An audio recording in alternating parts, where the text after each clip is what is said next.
Hello everyone, আজকের ভিডিওতে কথা বলবো 2017 সালে মুক্তিপ্রাপ্ত মুভি ম্যারো বোন নিয়ে। বাট তার আগে বলে রাখি, চ্যানেলে নতুন হলে সাবস্ক্রাইব করে দিতে ভুলো না। 1968 সালে একজন মা তার 4 সন্তানকে নিয়ে তার গ্রামের বাড়িতে চলে আসেন। তারা ইংল্যান্ড থেকে দূরে এই জায়গায় এসে নতুন করে নিজেদের লাইফ স্টার্ট করতে চেয়েছিল। মা তার সন্তানদের বলতে থাকে তারা যেন তাদের জঘন্য অতীতটা ভুলে গিয়ে এখানে নতুন করে একটা সুন্দর জীবন শুরু করে। তিনি তাদের পুরনো সারনেম ফেয়ারবার্ন চেঞ্জ করে তার বাপের বাড়ির সারনেম ম্যারো বোন করে নেয়। তার 4 সন্তানরা ছিল জ্যাক, জেন, বিলি আর তাদের সব থেকে ছোট ছেলে স্যাম। স্যাম তার মাকে জিজ্ঞেস করে সে এখানে চলে আসবে না তো। এতে তার মা বলে এখানে কেউ আসতে পারবে না। এরপর থেকে তারা এখানে খুশি খুশি জীবন কাটাতে থাকে। একদিন 4 ভাই বোন জঙ্গলে ঘুরতে ঘুরতে একটা অদ্ভুত দেখতে পাথরের কাছে এসে পড়ে। এখানে তাদের দেখা হয় অ্যালি নামের এক মেয়ের সাথে। শীঘ্রই অ্যালির সাথে 4 জনের বন্ধুত্ব হয়ে যায় আর তারা 5 জন মিলে একসাথে সময় কাটাতে থাকে। বেশ ভালোই কাটছিল দিনগুলি, কিন্তু ভাগ্যের তো ছিল অন্য পরিকল্পনা। হঠাৎ একদিন তাদের মা অসুস্থ হয়ে পড়েন। মায়ের চিকিৎসা করার জন্য তাদের কাছে পর্যাপ্ত অর্থও ছিল না। মারা যাবার আগে মা তার বড় ছেলে জ্যাককে ডেকে বলে সে যেন তার ভাই বোনদের খেয়াল রাখে। তিনি এটাও বলেন জ্যাক যেন কাউকে তার মৃত্যুর কথা না জানায় যতদিন না জ্যাকের বয়স 21 হচ্ছে, কারণ 21 বছর না হলে সিবলিংসদের দায়িত্ব নেওয়া লিগাল নয়। আর তিনি চাইতেন না তার ছেলেমেয়েরা সবাই আলাদা হয়ে যাক। ততদিন জ্যাক যেন তার ভাই বোনদের সাথে এখানে লুকিয়ে থাকে। শেষে মা আলমারির দিকে রাখা একটা বাক্সের দিকে ইশারা করে। বাক্সটা খুললে জ্যাক বুঝতে পারে এতদিন ধরে তার মা তাদের বাবার টাকা নিয়ে রেখেছিল। এরপর মা মারা যান। জ্যাক তার ভাই বোনদের তার মায়ের লেখা চিঠি পড়ে শোনায়, যেখানে সে তাদের সবসময় একসাথে থাকতে বলেছিল। এরপর তারা সবাই প্রতিজ্ঞা করে তারা কখনো আলাদা হবে না। এরপর তারা তাদের মাকে কবর দেয় আর এই ম্যারো বোন রেসিডেন্সেই থাকতে থাকে। একদিন জেন তার ঘরে বসেছিল। এমন সময় কেউ তার জানলার কাছে গুলি করে। জানলার দিকে এগিয়ে গেলে জেন একজন লোককে বন্দুক হাতে জঙ্গলের সামনে দাঁড়িয়ে থাকতে দেখে। এটা দেখে সে প্রচন্ড ভয় পেয়ে যায় আর চিৎকার করে জ্যাককে ডাকতে থাকে। এবার মুভি চলে যায় 6 মাস পরের সিনে। জ্যাকরা সেই ঘটনা থেকে হয়তো মুভ অন করেছে। তাদের বাড়ির সব আয়না কাপড় দিয়ে ঢাকা। স্যাম সব সময় তাদের বাড়িতে ভয়ে ভয়ে থাকে আর আয়নায় কিছু একটা দেখতে পায়। এই কারণেই হয়তো জ্যাক বাড়ির সব আয়না ঢেকে দিয়েছে। বাট কে বা কেন জেনের ওপর সেদিন হামলা করেছিল তা আর বলা হয় না। কিন্তু তারা অ্যাটিকে থাকা কোনো ভূতকে ভয় পেতে থাকে। আর জ্যাক যখনই অ্যাটিকে চেক করার চেষ্টা করে তখনই তার তীব্র মাথা ব্যথা হতে থাকে। তাই সে বাধ্য হয়ে চেক না করেই প্রতিবার ফিরে আসে। তাদের মায়ের ব্যাপারে যাতে কেউ সন্দেহ না করে তাই তারা এখানে লুকিয়ে থাকতো। একমাত্র জ্যাক কোনো প্রয়োজন হলে একা বেরিয়ে জিনিসপত্র এনে দিত। এমনকি জ্যাক তার মায়ের ওষুধও কিনতে যেত যাতে কেউ কিছু টের না পায়। জ্যাক এরপর লাইব্রেরিতে যায়। সেখানে সে অ্যালির সাথে দেখা করে। যেহেতু জ্যাক স্যামকে হোম স্কুলিং করাচ্ছিল তাই অ্যালি তাকে বইপত্র দিত। জ্যাক আর অ্যালি কিন্তু দুজন দুজনকে পছন্দ করত। এরপর জ্যাক বসে একটা বই পড়তে থাকে। এই সময় সেখানে একজন লয়ার আসে। এই লয়ার আবার অ্যালিকে খুব পছন্দ করত। এখানে জ্যাককে দেখে সে জেলাস হয়ে যায় আর জ্যাককে বলতে থাকে তোমার মা যে বোন ম্যারো হাউস তোমার নামে করার অ্যাপ্লিকেশন করেছিল সেটার কাজ কমপ্লিট হয়ে গিয়েছে। কাল আমি তোমাদের বাড়ি যাব, $200 লাগবে আর তোমার মায়ের সই লাগবে। মায়ের কথা শুনে জ্যাক ভয় পেয়ে যায় আর বলতে থাকে মা তো অসুস্থ, আপনি আমাকে কাগজপত্র দিয়ে দিন, আমি সই করিয়ে আনবো। কিন্তু লয়ার রাজি হয় না আর বলে আমি কাল অবশ্যই যাব। বাড়ি ফিরে জ্যাক তার ভাই বোনদের সব খুলে বলে। লয়ার বাড়ি চলে এলে সব সত্যি জেনে যাবে, প্লাস তাদের কাছে $200 নেই। তারা অনেক চিন্তায় পড়ে যায়। তখন বিলির মাথায় একটা বুদ্ধি আসে। সে জঙ্গলে গিয়ে লুকিয়ে রাখা সেই বক্স যেটা তাদের মা মারা যাবার আগে তাদের দিয়েছিল সেটা নিয়ে আসে। এটা দেখে জেন ভয় পেতে থাকে আর বলতে থাকে এই বাক্সটা খোলা তাদের উচিত হবে না। হতে পারে এই বক্স অভিশপ্ত, এই টাকা অভিশপ্ত। কিন্তু টাকা তাদের প্রয়োজন, ফলে বাধ্য হয়ে জ্যাক বক্সটা খোলে আর $200 নেয়। এরপর তারা ঘরটা রং করে যাতে লয়ারের কাছে সব নর্মাল লাগে। অনেকদিন পর জামা কাপড় কেচে রোদে মেলে দেয়। বাইরে একটা টেবিল পাতা হয় যাতে লয়ার ভেতরে না ঢোকে। জেন বারবার করে তার মায়ের সই কপি করে প্র্যাকটিস করতে থাকে। লয়ার এলে জ্যাক তাকে বাইরে টেবিলে বসতে দেয়, জুস অফার করে। খানিক কথাবার্তা বলার পর লয়ার বলে ওঠে তো চলো এবার তোমার মায়ের কাছে যাওয়া যাক। এই সুযোগে তিনি কেমন আছেনও জানা হয়ে যাবে আর সইও নিয়ে নেব। জ্যাক বলে ওঠে না, আসলে মা তো অনেক অসুস্থ, তিনি বাইরের কারোর সামনে কমফোর্টেবল না, আপনি আমাকে কাগজ দিন, আমি সই করিয়ে আনছি। জ্যাক এবার কাগজ নিয়ে জেনকে তাড়াতাড়ি সই করে দিতে বলে। অন্যদিকে লয়ার ভেতরে ঢুকে চারিদিকটা দেখতে থাকে। সে দেখে বাড়ির সব আয়না ঢাকা, যেটা তার কাছে খুব উইয়ার্ড লাগে। তার পায়ের আওয়াজে জ্যাক টের পেয়ে যায় লয়ার ভেতরে এসেছে। সে তার মায়ের সাথে কথা বলার একটা নাটক করতে থাকে আর কোনো রকমের কাগজ নিয়ে রুম থেকে বের হয়। লয়ার তার মাকে দেখতে চাইলে জ্যাক তাকে চুপ করতে বলে। তার মা তখন অনেক হাইপার হয়ে গিয়েছে, ফলে এখন দেখা করা পসিবল না জানায়। উকিলও আর বেশি মাথা ঘামায় না, নিজের পয়সা নিয়ে সই করে সে চলে যায়। রাতে 4 ভাই বোন মিলে এই খুশিতে পার্টি করতে থাকে আর গেম খেলতে নেয়। খেলতে যেয়ে তাদের ডাইসটা ছিটকে অন্য রুমে চলে যায়। স্যাম সেটা আনতে গেলে তার পেছনে থাকা আয়না থেকে কাপড় সরে যায় আর স্যাম সেখানে একটা আত্মা দেখতে পায়। ভয়তে সে চিৎকার করে উঠলে জ্যাক তার ভাই বোনদের টেন্টে লুকিয়ে থাকতে বলে, যেটা স্যাম নিজের খেলার জন্য ইউজ করতো। জ্যাক এবার আয়নাটা ঢাকা দিতে গেলে লক্ষ্য করে সিলিং এর আয়নার কাছের জায়গাটা ভেঙে যাচ্ছে। জ্যাক এবার সে জায়গা দিয়ে উকি মেরে দেখার চেষ্টা করে ভেতরে কিছু আছে নাকি। সে সেখানে একটা ঘোস্টলি ফিগার দেখতে পায়। এতে তার প্রচন্ড মাথা ব্যথা শুরু হয়ে যায় আর সে অজ্ঞান হয়ে নিচে পড়ে যায়। জ্ঞান ফিরলে সে নিজেকে টেন্টের ভেতর দেখে। বিলি বলে সে জ্যাককে নিয়ে এসেছে। জেন বলতে থাকে, আমরা টাকাগুলো ইউজ করে ভুল করেছি, আমি এর জন্য বারবার মানা করছিলাম। এই ভূত নিশ্চয়ই নিজের টাকা ফেরত নেবার জন্য এসেছে। পরদিন সকালে বিলি টাকার বাক্সটা নিয়ে ছাদে উঠে চিমনি দিয়ে সিলিং এর ভেতর ফেলে দেয়, মানে অ্যাটিকের ভেতর। অন্যদিকে অ্যালি লাইব্রেরি যাচ্ছিল হেঁটে হেঁটে। লয়ার পাশ দিয়ে গাড়ি নিয়ে যাচ্ছিল। সে অ্যালিকে দেখে গাড়িতে ওঠার জন্য জোর করতে থাকে যে আসো ড্রপ করে দিই। অ্যালি প্রথমে রাজি না হলেও পরে রাজি হয়ে যায়।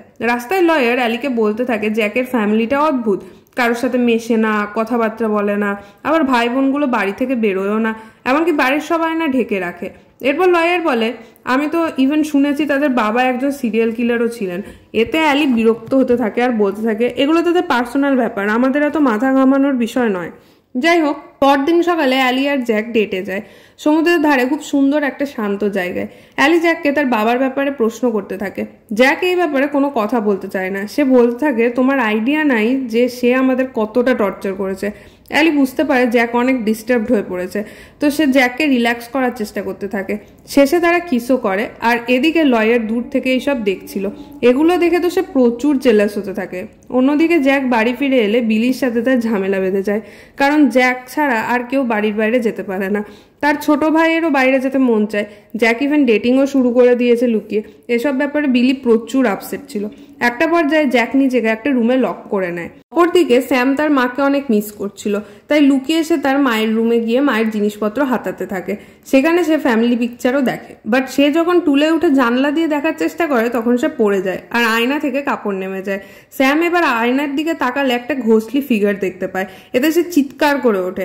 জ্যাক বেরিয়ে এলে দেখে বিলি জেন অলরেডি দাঁড়িয়ে আছে চিন্তিত মুখে। জেন সব জ্যাককে বলে, আর এখানে আমরা তাদের কথা শুনে জানতে পারি যেই ভূতের কথা তারা এতদিন বলছিল সেই ভূত আর কেউ নয়, বরং তাদের বাবার আত্মা। সেই পাগল সিরিয়াল কিলার ইংল্যান্ড থেকে তার বাচ্চাদের মারার জন্য এখানে চলে আসে আর জেনের ওপর গুলি চালায়, কিন্তু একটুর জন্য জেন বেঁচে যায়। এরপর তারা তার বাবাকে ধরে সিলিং এর সেই রুমে অর্থাৎ অ্যাটিকে লক করে দেয়। তারা ভাবে সেই লোক ওখানে থেকে থেকেই মারা গিয়েছে। জেন বলতে থাকে, আমাদের তার আত্মার শান্তি কামনায় ফিউনারেল করা উচিত। অন্যদিকে লয়ার নিউ ইয়র্কের একটা ল ফার্ম থেকে একটা অফার পায়। এজন্য তাকে $5,000 দিতে হবে, তবে তাকে তারা ল ফার্মটার শেয়ার হোল্ডার বানিয়ে দেবে। কিন্তু সমস্যা হলো তার কাছে তো এত টাকাই নেই। এই সময় হঠাৎ তার চোখে পড়ে কিছু নিউজ পেপার্স, যেখানে একটা নিউজ লেখা ছিল যে জ্যাকের বাবা জেল থেকে $10,000 নিয়ে পালিয়ে গেছে, যেটা এখনো পাওয়া যায়নি। এবার লয়ারের মাথায় বুদ্ধি আসে যে সে জ্যাককে ব্ল্যাকমেল করবে। এই টাকা নিশ্চয়ই তাদের কাছে আছে, যার জন্য $200 ক্যাশ জ্যাক তাকে দিতে পেরেছিল। সে জ্যাকের বাড়ি যায় আর জ্যাককে বলতে থাকে, আমি জানি তোমার বাবা একজন সিরিয়াল কিলার ছিল আর জেল থেকে $10,000 নিয়ে পালিয়েছিল, আর সেই টাকা তোমার কাছে আছে, যার ভেতর থেকে $200 তুমি আমাকে দিয়েছো। ইভেন তোমার বোনকে দিয়ে নকল সই করিয়েছো। এইসব যদি না চাও যে আমি কাউকে জানাই, তবে $5,000 আমাকে দিয়ে দাও। এই বলে সে চলে যায়। এদিকে বিলি তো বক্স লুকিয়ে এসেছে, আর যেখানে লুকিয়েছে সেই সিলিং এ তো তাদের বাবার আত্মা রয়েছে। সবাই চিন্তা করতে করতে রাতে ঘুমিয়ে যায়। এর মধ্যে বিলি একাই ছাদে চলে যায় আর চিমনি দিয়ে ভয়ে ভয়ে সিলিং এ নামে। ভেতরে একটা দেশলাই জ্বালিয়ে সে বাক্সটা খুঁজতে থাকে। এই আলোয় সেখানে সে অনেক মরা ইঁদুর দেখতে পায়, যাদের দেখে মনে হচ্ছিল কেউ ওগুলো শিকার করে খেয়েছে। এর মধ্যে সে বক্সটা দেখতে পায়, আর যেই সেটাকে সে নিতে যায় সে ওখানে অন্য কারোর উপস্থিতি টের পায়। আলো দিয়ে সে দেখার চেষ্টা করলে কাউকে একটা দেখতে পায় যে নিজের মুখ দেখাতেই যাবে, তার আগে বিলি প্রচন্ড ভয় পেয়ে বক্স নিয়ে দড়ি বেয়ে পালাতে থাকে। সেই লোক এবার দড়ি টেনে ধরে। ভয়ে বিলি সব টাকা ফেরত দিয়ে দেয়, তাতেও ওই লোক থামে না, ফলে বাধ্য হয়ে সে চাকু দিয়ে দড়ি কেটে পালায়।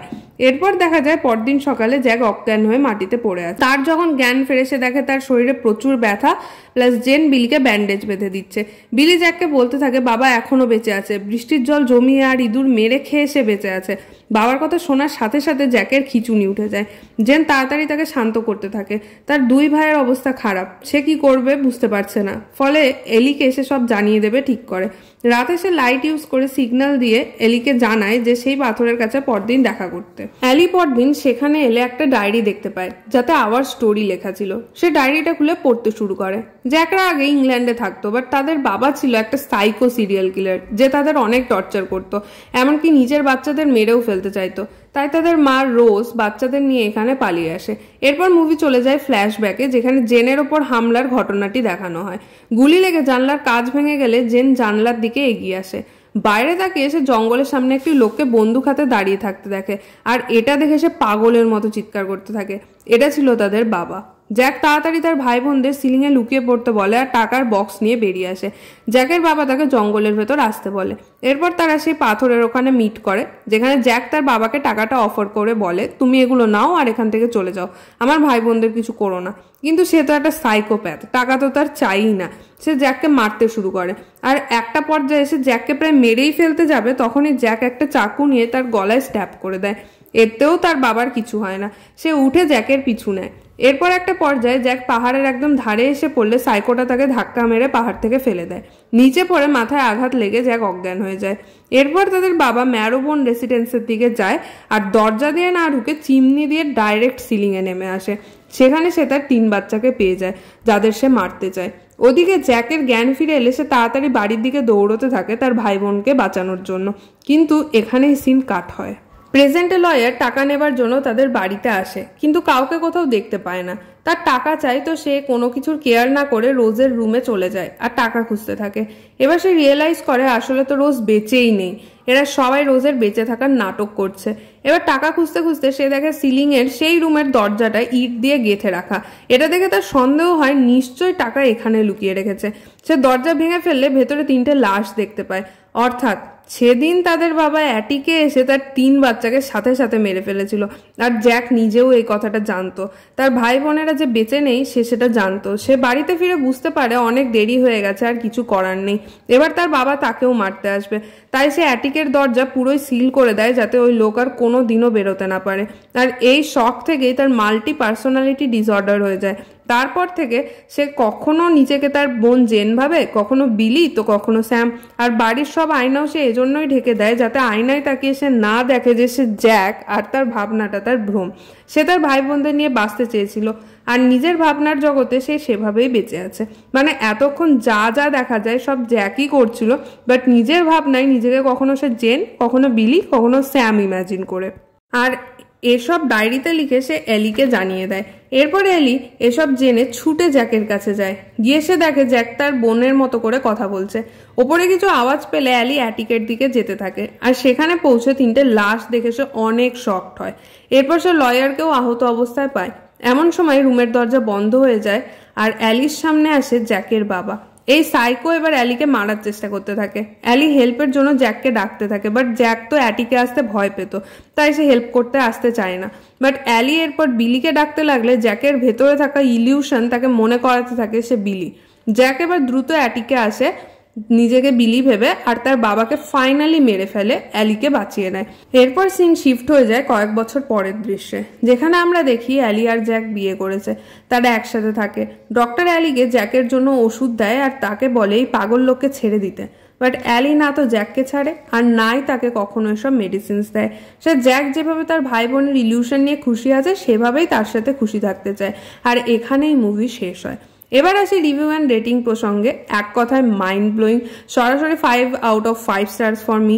মিয়া কথার অ্যাক্টিং নিয়ে আর কি বলবো, তোমরা বরং এক্স অ্যান্ড পাওয়ার মুভি দুটো চেক করে নাও, তবে বুঝতে পারবে। এন্ড স্ক্রিনে আমি লিঙ্কটা অ্যাড করে দেবো। আর যাওয়ার আগে ভিডিও ভালো লাগলে লাইক অ্যান্ড শেয়ার করে দিতে ভুলো না। চ্যানেলে নতুন হলে সাবস্ক্রাইব করে দিও। So that's it for today guys, thank you so much for watching.